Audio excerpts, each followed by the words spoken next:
Picture this. It's a snowy winter day. You've just come inside with red cheeks and cold hands, and nothing tastes better than a hot bowl of homemade tomato soup with a grilled cheese sandwich. Today, my mom is over, and we are going to show you how we make and can some amazing tomato soup. This recipe is shelf stable, so you'll have cozy comfort food all winter long sitting on your pantry shelf.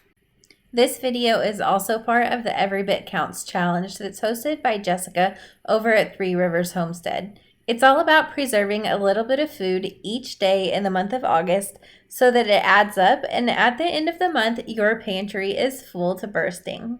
We hit up the Amish produce auction again and brought home a ton of tomatoes with this recipe in mind, so you're going to see my little helpers in the background carrying them all in while we get to work. We started off by coring and de-seeding all of the bell peppers, and now we're doing the same to the tomatoes, just cutting that core out, quartering them, and throwing them into our pot to cook down. The onions are getting a fine dice and going into that same pot as well. We chose to do a mixture of purple and red. We let those vegetables cook in a big stock pot until they were really soft and broken down. It took about 30 to 45 minutes. And then we ran them through my food mill to get out all of the seeds and the skins. If you don't have a food mill, just use an immersion blender in your pot and blend those seeds and skin up really well until it's the consistency that you would like. Having a mill does make for a really smooth soup, and I got this one off of Amazon. It's fairly inexpensive. I will make sure to link it in the description below. I use it a ton for all different kinds of recipes. As written, this recipe only made 4 pints, and so for every single batch that we made, we quadrupled the recipe, and then we made the recipe 3 different times. So we were in this kitchen for hours, and we were pretty sick of it, honestly, by the time we were done. I think my mom went home around midnight this night.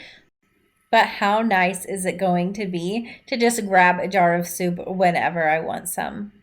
After those vegetables were ran through my food mill, I just poured all of that tomato soup back into my stock pot and seasoned it with a mixture that my mom had thrown together. It is brown sugar, oregano, basil, bay leaves, garlic, salt, celery seed, and black pepper. This soup is going to be so incredibly flavorful. When you are water bath canning anything that takes longer than 10 minutes, you don't have to sterilize your jars. I did just pull these fresh out of the dishwasher, so they are clean and they are hot, and I am just going to fill them all the way up with that soup. We are canning for the most part quarts until we got to the end and we had to use a few pints just because we ran out of quart jars. But either way, the processing time on this recipe is to water bath can for 40 minutes, no matter if you're doing quarts or pints.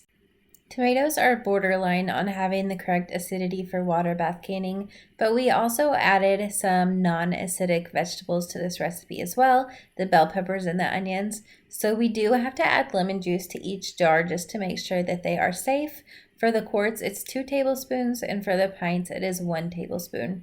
You could also use citric acid if you prefer, but I always prefer lemon juice.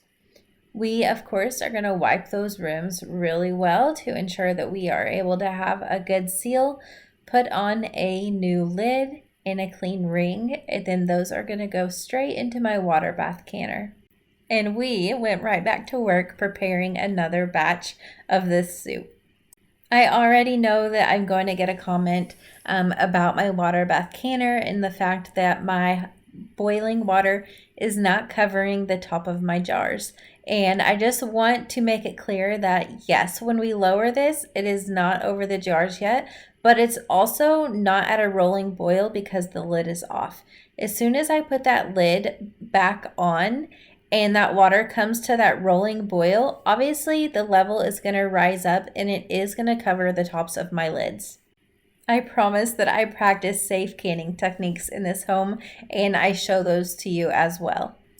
All in all, at the end of this day, we ended up with 19 quarts and 5 pints of this amazing tomato soup, and I cannot wait to be able to just pull it off of the shelf on a snow day after the kids come inside from playing, or just a chilly afternoon. Fall weather is almost here, and I could not be more excited, and I'm so thankful to have quick meals on my shelf ready to grab. Thank you guys so much for hanging out in the kitchen with me and my mom today. I absolutely love having you here. If you want to watch more videos on canning and food preservation, I have a playlist loaded with videos like that, so I will make sure to link it below for you. Let me know in the comments what your favorite soup is to eat on a cold winter's day. And then until I see you next time, which again won't be long, may God bless.